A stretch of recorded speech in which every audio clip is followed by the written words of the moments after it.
1 अक्टूबर 2024 प्रातः मुरली। ओम शांति। बाप दादा मधुबन।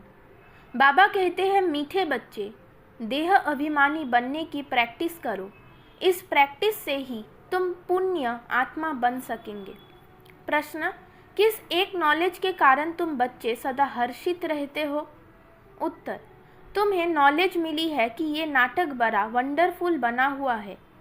इसमें हर एक एक्टर का अविनाशी पार्ट नूंद हुआ है। सब अपना अपना पार्ट बजा रहे हैं। इस कारण तुम सदा हर्षित रहते हो।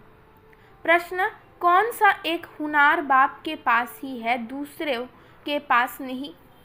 उत्तर, देही अभिमानी बनाने का हुनार एक बाप के पास है, क्योंकि वो खुद सदा देही है, सुप्रीम है। ये हुनार किसी भी मनुष्य को आ नहीं सकता। ओम शांति। रूहानी बच्चों अर्थात आत्माओं प्रति बाप बैठ समझाते हैं। अपने को आत्मा तो समझना है ना। बाप ने बच्चों को समझाया है, पहले पहले ये प्रैक्टिस करो कि हम आत्मा है, ना कि शरीर। जब अपने को आत्मा समझेंगे तभी परमपिता को याद करेंगे। अपने को आत्मा नहीं समझेंगे तो फिर ज़रूर लौकिक संबंधी धंधा आदि ही याद आता रहेगा। इसलिए पहले पहले तो ये प्रैक्टिस होनी चाहिए कि मैं आत्मा हूँ, तो फिर रूहानी बाप की याद ठहरेगी। बाप ये शिक्षा देते हैं कि अपने को देह नहीं समझो। ये ज्ञान बाप एक ही बार सारे कल्प में देते हैं, फिर 5000 वर्ष बाद ये समझानी मिलेगी। अपने को आत्मा समझेंगे तो बाप भी याद आएंगे। आधा कल्प तुमने अपने को देह समझा है, अब अपने को आत्मा समझना है। जैसे तुम आत्मा हो, मैं भी आत्मा ही हूँ, परंतु सुप्रीम हूँ। मैं हूँ ही आत्मा, तो मेरे को कोई देह याद पड़ती ही नहीं। ये दादा तो शरीरधारी है ना, वह बाप है निराकार। ये प्रजापिता ब्रह्मा तो साकारी हो गया। शिव बाबा का असली नाम है ही शिव। वो है ही आत्मा, सिर्फ वो ऊंच ते ऊंच अर्थात सुप्रीम आत्मा है। सिर्फ इस समय ही आकर इस शरीर में प्रवेश करता हूँ। वो कभी देह अभिमानी हो ना सके। देह अभिमानी साकारी मनुष्य होते हैं, वो तो है ही निराकार। उनको आकर ये प्रैक्टिस करानी है। कहते हैं, तुम अपने को आत्मा समझो। मैं आत्मा हूँ, ये पाठ बैठकर पढ़ो। मैं आत्मा शिव बाबा का बच्चा हूँ। हर बात की प्रैक्टिस चाहिए ना। बाप कोई नई बात नहीं समझाते हैं। तुम जब अपने को आत्मा पक्का पक्का समझेंगे, तब बाप भी पक्का याद रहेगा। देह अभिमान होगा तो बाप को याद कर नहीं सकेंगे। आधा कल्प तुमको देह का अहंकार रहता है। अभी तुमको सिखाता हूँ कि अपने को आत्मा समझो। सतयुग में ऐसे कोई सिखाता नहीं है कि अपने को आत्मा समझो। शरीर पर नाम तो पड़ता ही है, नहीं तो एक दो को बुलावे कैसे? यहाँ तुमने बाप से जो वर्षा पाया है, वही प्रारब्ध वहाँ पाते हैं। बाकी बुलाएंगे तो नाम से ना। श्री कृष्ण भी शरीर का नाम है ना। नाम बिगाड़ तो कारोबार आदि चल ना सके। ऐसे नहीं कि वहाँ ये कहेंगे कि अपने को आत्मा समझो। वहाँ तो आत्मा अभिमानी रहते ही है। ये प्रैक्टिस तुमको अभी कराई जाती है, क्योंकि पाप बहुत चढ़े हुए हैं। आहिस्ते आहिस्ते थोड़ा थोड़ा पाप चढ़ते चढ़ते अभी फूल पाप आत्मा बन पड़े हो। आधा कल्प के लिए जो कुछ किया वो खलास भी तो होगा ना। आहिस्ते आहिस्ते कम होता जाता है। सतयुग में तुम सतो प्रधान हो, त्रेता में सतो बन जाते हो। वर्षा अभी मिलता है। अपने को आत्मा समझ, बाप को याद करने से ही वर्षा मिलता है। ये देह अभिमानी बनने की शिक्षा बाप अभी देते हैं। सतयुग में ये शिक्षा नहीं मिलती। अपने अपने नाम पर ही चलते हैं। यहाँ तुम हर एक को याद के बल से पाप आत्मा से पुण्य आत्मा बनाना है। सतयुग में इस शिक्षा की दरकार ही नहीं। ना तुम ये शिक्षा वहाँ ले जाते हो, वहाँ ना ये ज्ञान न योग ले जाते हो। तुमको पतित से पावन अभी ही बनना है।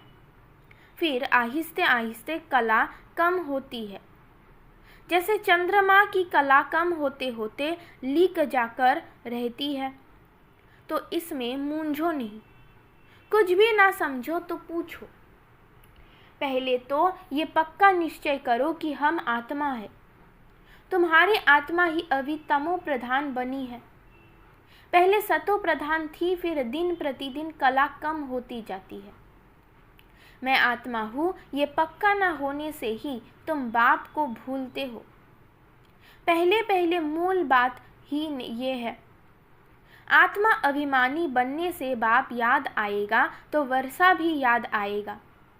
वर्षा याद आएगा तो पवित्र भी रहेंगे, देवी गुण भी रहेंगे। एम ऑब्जेक्ट तो सामने है ना। ये है गॉडली यूनिवर्सिटी। भगवान पढ़ाते हैं, देही अभिमानी भी वही बना सकते हैं और कोई भी ये हुनर जानता ही नहीं है। एक बाप ही सिखाते हैं, ये दादा भी पुरुषार्थ करते हैं।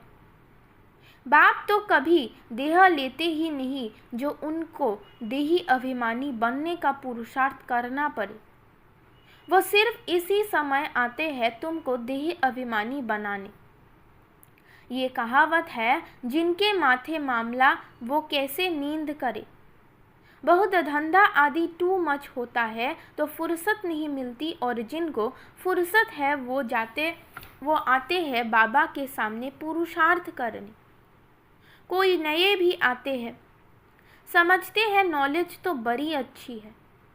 गीता में भी ये अक्षर है, मुझ बाप को याद करो तो तुम्हारे विकर्म विनाश हो जाए। तो बाप ये समझाते हैं।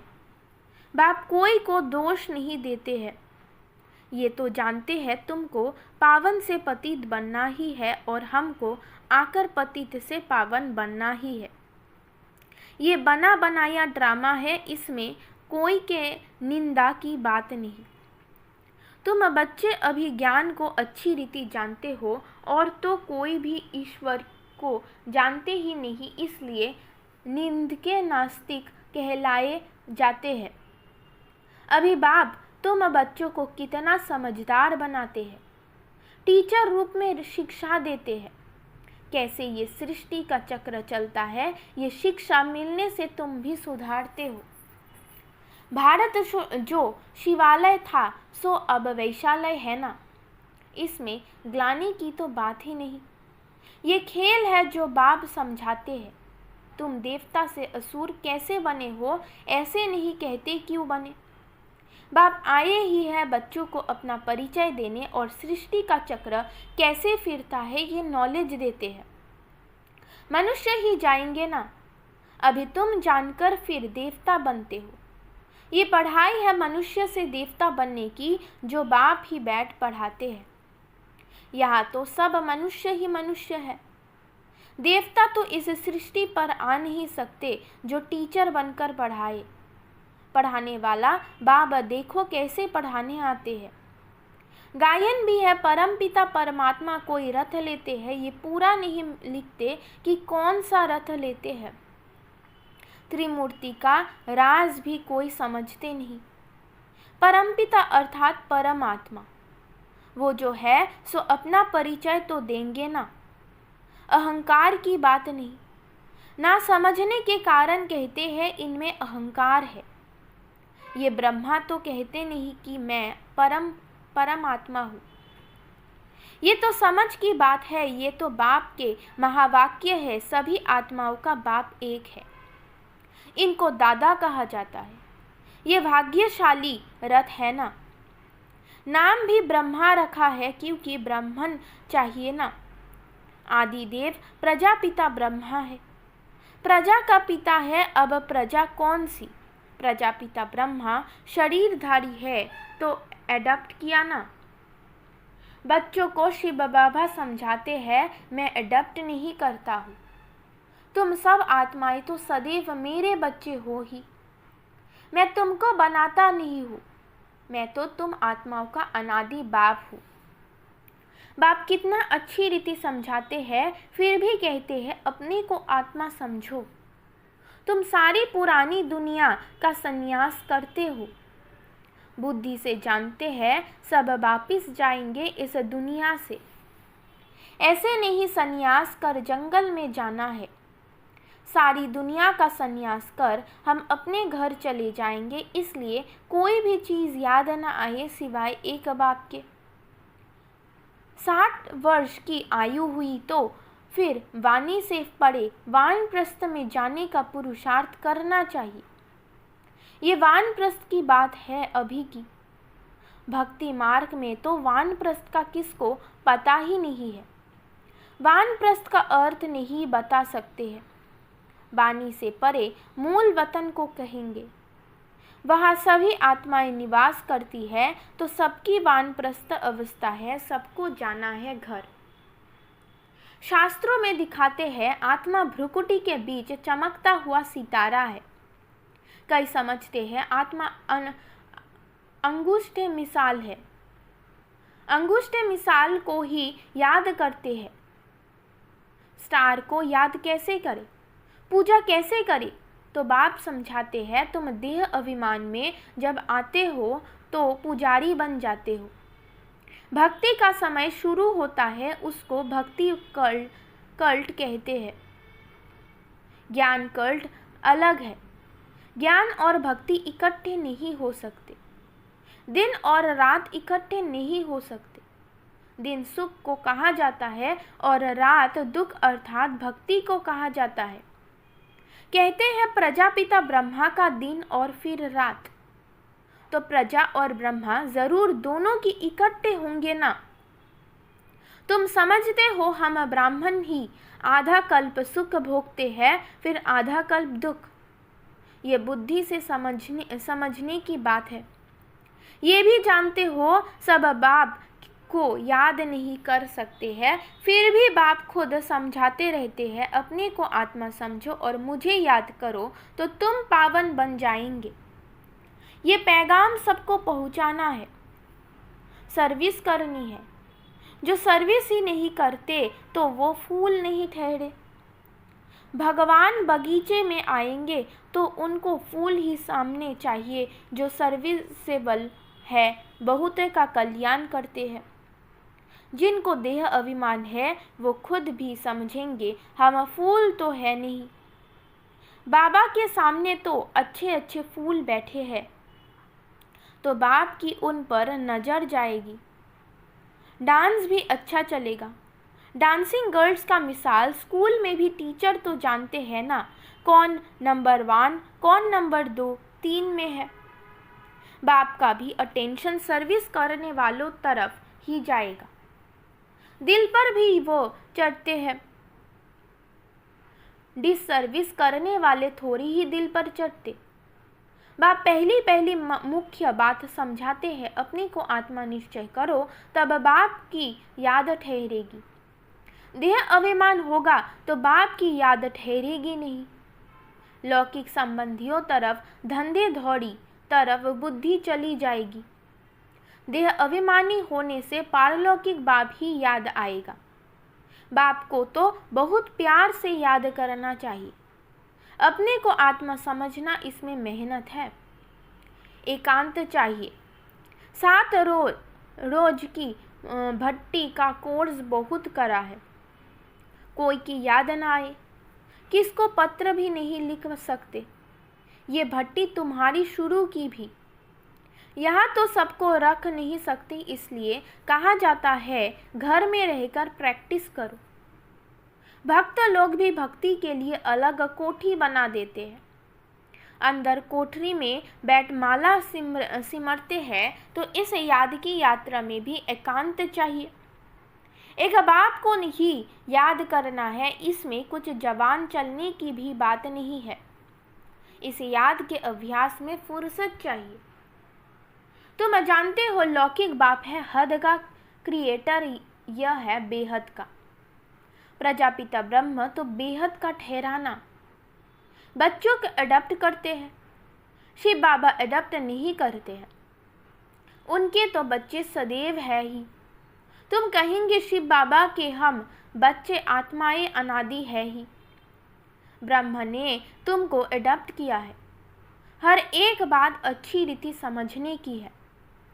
बाप रोज रोज बच्चों को समझाते हैं, कहते हैं बाबा याद नहीं रहती। बाप कहते हैं इसमें थोड़ा समय निकालना चाहिए। कोई कोई ऐसे होते हैं जो बिल्कुल समय दे नहीं सकते, बुद्धि में काम बहुत रहता है, फिर याद की यात्रा कैसे हो। बाप समझाते हैं मूल बात ही ये है, अपने को आत्मा समझ मुझ बाप को याद करो तो तुम पावन बन जाएंगे। मैं आत्मा हूँ, शिव बाबा का बच्चा हूँ, ये मनमना भव हुआ ना। इसमें मेहनत चाहिए, आशीर्वाद की बात नहीं। ये तो पढ़ाई है, इसमें कृपया व आशीर्वाद नहीं चलती।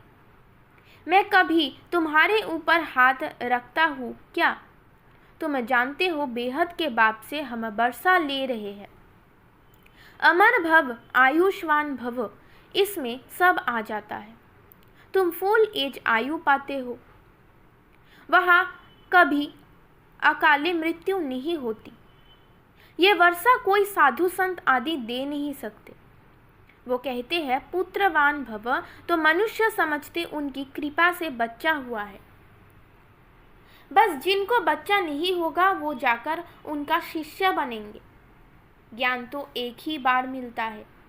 यह है अव्यभिचारी ज्ञान, जिसकी आधा कल प्रारब्ध चलती है।